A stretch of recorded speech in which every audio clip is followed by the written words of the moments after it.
দিঘলিয়া উপজেলার পরিষদের পতিত জমি এখন ফুল ও সবজির বাগান। জাহিদ হোসেন, দিঘলিয়া প্রতিনিধি।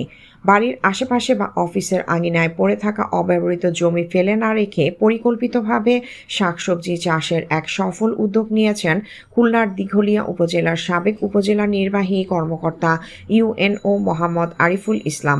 তার এই উদ্যোগের ফলে উপজেলার ভেতরের এক সময়ের পরিত্যক্ত জমি এখন টাটকা সবজির এক খামারে পরিণত হয়েছে। 2024 সালে উপজেলা চত্বরের প্রায় 20% পতিত জমিকে চাষাবাদের আওতায় আনার পরিকল্পনা করেন মোহাম্মদ আরিফুল ইসলাম। জমিটি দীর্ঘকাল অব্যবহৃত অবস্থায় পড়েছিল। তিনি উপজেলা পরিষদের মালি মোহাম্মদ লিয়াকতের সাথে নিয়ে জমিটি পরিষ্কার করে চাষের উপযোগী করে তোলেন।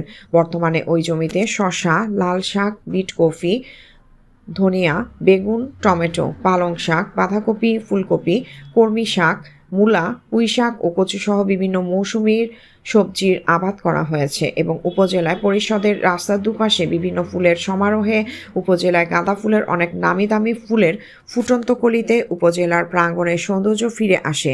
কৃষি অফিসের নিয়মিত পরামর্শ অনুযায়ী পরিচর্যা করায় সবজির ফলন বেশ ভালো হয়েছে। বিষমুক্ত ও টাটকা এসব সবজি একদিকে যেমন পুষ্টির চাহিদা মেটাচ্ছে, অন্যদিকে জায়গাটির সৌন্দর্য বৃদ্ধি করেছে।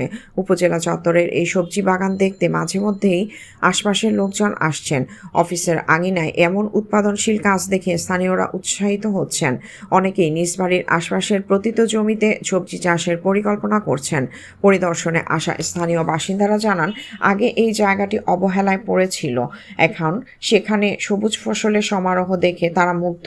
এটি দেখে তারা নিজেরাও বাড়ির আঙিনায় ছোট পরিসরে সবজি চাষে আগ্রহী হচ্ছেন।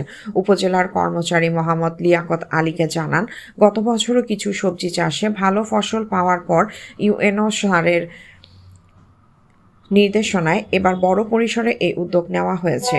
এই কাজে দিঘলিয়া উপজেলা কৃষি সম্প্রসারণ অফিস থেকে প্রয়োজনীয় কারিগরি সহযোগিতা ও পরামর্শ দেওয়া হয়েছে।